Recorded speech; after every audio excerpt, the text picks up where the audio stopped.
Jerry Doyle Show. This Sunday, everyone's gearing up for the 50th anniversary of the Beatles appearing on the Ed Sullivan Show. Disclaimer, folks, I'm not a fan of the Beatles. I've never liked their music. A couple of the songs I think are okay, but I think it's much ado about nothing. Not nothing, but it's just, I just don't really get the Beatles. I wasn't a big fan then, and I'm still not a big fan now. But in that appearance on the Ed Sullivan Show, our guest Steve Rossi, part of the legendary comedy duo of Alan and Rossi, had the pleasure, I'll use the word pleasure, of immediately following the Beatles on the Ed Sullivan Show without commercial interruption. Steve Rossi, welcome to the show. Thank you, Jerry. And believe me, it was not a pleasure to be on the show with the Beatles. It was killer. I couldn't freaking believe it. I mean, Ed Sullivan says, I want you to go on a show right after the Beatles. I said, well, I hope you're going to do a commercial. You'll sing a ballad right after. Try to Remember from the Fantastics. I said, well, hell, they're not going to listen to anything I'm singing. They're hysterical. I'll calm them down. Don't you worry, my boy. So I did sing the song, and they were quiet. And then I said, it looks like we're going to bomb now with this routine. These are all teenage girls. So I introduced Marty to do the routine, and Marty comes on with a Beatle wig, and he says, hello there, I'm Ringo's mother. And the kids went nuts, and then the routine went terrific. And then I realized we had our own rhythm section there, and I had told him just before the show, be ready to play I Want to Hold Your Hand, and She Loves You, Yeah, Yeah, for us to get off, because that's the only way I figured we'd get any kind of applause. And we did it, and it was the first time ever that any act ever went into the aisles without them knowing to set up the lighting for it, because all they had was overhead lights there at the Sullivan Theater, which is still there. And so it was pandemonium with them trying to get some kind of spots on us while we're going up and down the aisle singing and dancing with the teenage girls. That's funny. You know what? I watch these reality talent contests, whether it's the X Factor or it's The Voice or American Idol, and you're watching somebody kill it, and the person waiting in the wings. I mean, so you and Marty are standing in the wings watching the people lose their minds over the Beatles. It's probably the same thing for people today that have to follow somebody that kills it. You just stand there going, oh, my God, we're dead. But that little gesture by Marty to put the wing on and say, I'm Ringo's mother, I mean, little things like that, that's comedy genius that would win over what would probably by most standards be an immovable force. A disaster. And that's what I was thinking as I went on. I said, well, nobody's going to applaud. They're not even going to hear the stupid song. And then Sullivan says, because he had 76 million people watching. So then Sullivan says, I want you guys to headline the next two shows. I made a deal with the Beatles for two more. And the next show was at the Doyle Hotel in Miami, a remote. And there was no room. It was in the showroom. There was no room for the band on stage, so they were being piped in from the banquet room next door. And this pandemonium going on, and the kids were on the stage because they wanted to get in as many as they could. There was only an 8-foot diameter that anybody could perform on. So now he says, well, I want you to sing Granada right after they do their two numbers. I said, they're not going to pay attention to a Granada. And it was single directional mic in those days. We're talking in the 50s. Luckily for me, because I start to sing Granada, I go, me and I'm singing operatic, and they're bringing the hell out of me. And I'm being seen by 70 million people bombing. But luckily, because it was single directional mic, you couldn't hear them, and the engineers were smart enough to bring down the levels, Oh, that's funny. They could just hear me. And then we did our routine, and we also did the same thing. We sang, we did an off number where Marty danced with the kids again because we knew it worked, Yeah, that number that you just gave, Mr. Rossi, actually, I'll call you Steve because you've been to a party at my house on Labor Day, so I'm going to call you Steve. And by the way, I owe you. They're good because only people who owe me money call me Mr. Doyle, and there aren't enough of them. But when you wrote the hit song "More," more than the greatest love the world has known. This is the love I give for you. More was written by Riz Ortolani, an Italian in Rome, Italy, with an English lyric by a Jewish guy out of New York. And strangely enough, when I did that song, it was the theme from Mondo Cane, the movie. It was a terrible movie. It was one of those revealing things with dogs and cats getting killed, and it was horrible. But the song was a beautiful song. It was called More, the theme song from Mondo Cane. And I recorded it in 11 languages. And the way I got it is I called Riz Ortolani in Italy when I saw him Billboard. He was looking for somebody to record it. And I spoke a little Italian at the time, and that's how I got the song. And it sold over 5 million worldwide. And then I owe you a royalty on that song because it was in the songbook that I learned to play. My guitar instructor in Flatbush was a guy named Donald E. Bones. He was like an old zoot suitor. He was always dressed up. He was a great musician, played all of the instruments. But we did a performance at Brooklyn College, and one of the songs I played was More. And so I owe you a royalty on that song. Well, I'm going to defer it because of the exposure you're giving me. Speaking of exposure, 76 million people watched the Ed Sullivan Show. Was it just because there was such a small number of viewing channels at the time? His greatness, I guess, that had to do with it, but also they had tremendous advance publicity before they came over here, and they already had hits in England and I believe in Europe at the time.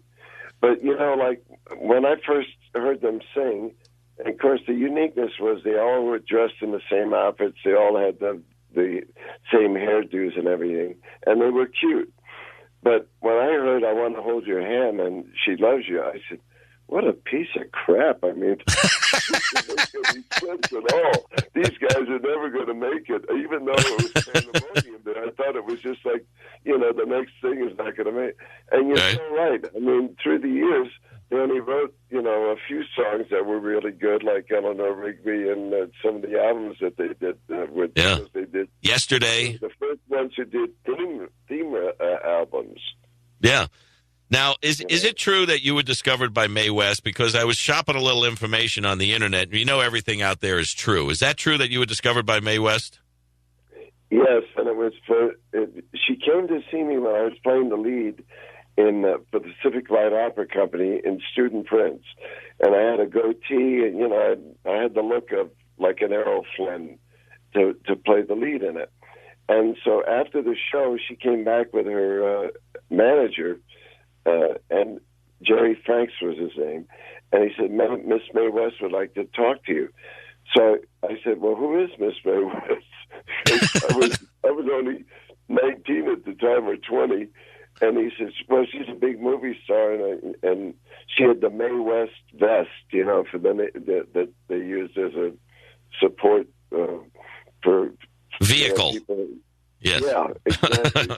And so now she comes up to me, and she says, oh, what a great voice you have, and kiss my hand. And so I kiss her hand, and she says, oh, rub your beard all over my hand. She was an out-and-out sex maniac. Yeah, and God bless her. God bless her, right. And she had 12 guys in the act, in the show, muscle men, Mr. America, Mr. World, Mr. Universe, and it was the most incredible opening number because they practically came on naked behind a scrim at the Sahara in the Congo room. And I produced that number because she fired Charlie O'Kern, who was the choreographer, who was married to he was married to a Patty Page at the time, and he was a choreographer for Fred Astaire and Ginger Rogers. And she fired him. She said, I want you to put the number together, and we'll put the show together on our own. And then I was her straight man, and I played a Spanish gigolo, and I said, "My darling, I worship you, I adore you. I would walk through fire and flood for you." She said, "Well, make it fire, honey. I'd rather have you hot than all wet." One-liners in the dance routine with her. And anyway, let me ask you. Go ahead. Sorry. No, go ahead. The opening of the show, they were behind a scrim, and they had gold lame jock straps on. But from the back, they looked like they were naked. Right. And they were all greased up. And then finally, when the scrim opened, the women in the audience went crazy. There's never been an opening number like that ever. They went crazy. They were climbing up on tables, and the husbands were screaming at them, "What the hell are you doing?" And she said, "No, they're not. You're just a man. They are heroes. They have incredible bodies." And they had tremendous security there. And then they were on little pedestals, which I arranged for that, but you had to preset them because it was, we didn't have the technology then in 1954. Right. And they stepped on the pedal, and then when their bodies came around to the front, it was like another 10 minutes of craziness and screaming and pandemonium. Nice. You never saw anything like it. It was incredible. Steve Rossi is with us, comedian, actor, CEO of Total Entertainment, part of the legendary comedy duo of Allen and Rossi, 44 appearances on the Ed Sullivan Show. When you were in the United States Air Force, Steve Rossi was not your name? No, my real name was Joseph Charles. Oh, that's what I wanted to tell you, Jerry. My real name is Joseph Charles Michael Taffarella, and that was the name I had on the marquee at the Sahara, which is the biggest marquee at that time. And so I had 31 letters, and Midwest only had 7. He said, "Well, what do you notice up there, sweetheart?"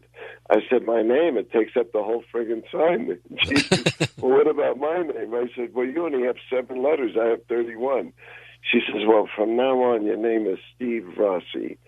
And I got it I asked her, a few months later, I said, "How'd you get it?" She was going with some actor at the time, and his first name was Steve, and her manager's name was Ross, Bernie Ross, and she added the I to the Ross because I was Italian. Wow. And from that day on, I became Steve Rossi. But in the military, because I was in the AFR OTC program at Loyola University, where I got my degree in communication arts and theater and classics of all things, Latin and Greek. And so when I went in the Air Force, I had to use my legal name. Right. And then I went to see a show. I don't know if you ever heard of him, Don Sherwood. It's in San Francisco tonight. He was the most incredible. He and Johnny Carson were equal, I think. That's how good he was. And he came in the audience. He asked me where I was stationed at Parks Air Force Base. He asked me what I did. I told some Mae West stories. He brought me on stage to sing on The Street Where You Live, which was a big hit for Vic Damone on Columbia Records. And I got a standing O. And he said, "I'd like to have you on my show." And this is the absolute truth. He put me on the show. He got me on the show by calling the base commander at Parks Air Force Base. And the base commander called me in the next day and said, "I want you to do that show, Lieutenant Taffarella." And I said, "Well, can I use my professional name, Steve Rossi?" He says, "Yes, I think this would be great for recruitment." And nice. I was on the show for 2 years. And 6 nights a week in a show called San Francisco Tonight. And I ended up hosting the show at least an average of 2 days a week because Don Sherwood, unfortunately, was a beeraholic, false craft beer at the time. So I really learned a lot by, doing the shows on my own and just reading cue cards, and that was it. Hey, I've only got about a minute and a half left. I wish we had more time. Steve Rossi with us on the program, the legendary SteveRossi.com, the website.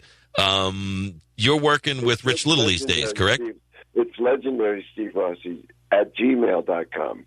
Oh, at gmail.com. All right, there you go. So you can get right to him. The legendary Steve Rossi at gmail.com. You're working with Rich Little these days, yes? Rich Little. I produced this show called Jimmy Stewart and Friends, co-wrote it and directed it, and we're working. I rewrote it again because it was hard to sell as Jimmy Stewart and Friends. So it is now going to be called Movie TV Stars Presidents, starring recreated and and starring Rich Little. And now I have a lot of interest with some Broadway producers, so I'm hoping it'll happen because he deserves the opportunity. And you've always been political. I've had the opportunity to talk with you a little bit about politics, and just as a throw, I wish we had more time to get into it, but you and Marty back in 1963 were the first comedians to go to lobby Congress in Washington D.C. on the House floor. Exactly, we were the first ones, and we did the way "Hello There" came out, which was our catchphrase. Is that we did political one-liners, but I was smart enough when I was writing this stuff to go, both directions, the Democrats and the Republicans. Right. I remember one of the jokes I did when Kennedy was alive. I brought on Marty and I said, "And here is His Eminence the Pope." And Marty came up as the Pope with a robe on, and he says, "Hello there." He says, "Kiss my ring," right? So I kissed his ring. And I said, "Are you as difficult to talk to as President Kennedy?" And he says, "No, I'm a lot easier to talk with than President Kennedy." I said, "Why?" He said, "Because with me, you only have to kiss my ring." Oh, but there you go, Steve Rossi. Thanks for joining us on the program. The legendary Steve Rossi at Gmail. I love talking with you. We'll do it again. I know people love this kind of stuff. I wanted to spend some time talking with you about Jay Leno exiting The Tonight Show last night, the end of a 22-year run for him, but we're going to have to do that at another time. Steve Rossi, thanks. Hope to see you soon. Just a couple of days ago, I was with him at Piero's. I'll tell you about that when we get back again. All right, great. Steve Rossi, thank you, sir. Appreciate it. Have a great weekend. Can you imagine that following the Beatles on the Ed Sullivan Show? I would have been bricking. I would have said, "Oh, please, could I have a seizure?" Salad, of course. Stick with us. Wrap it up when we get back. The Jerry Doyle Show.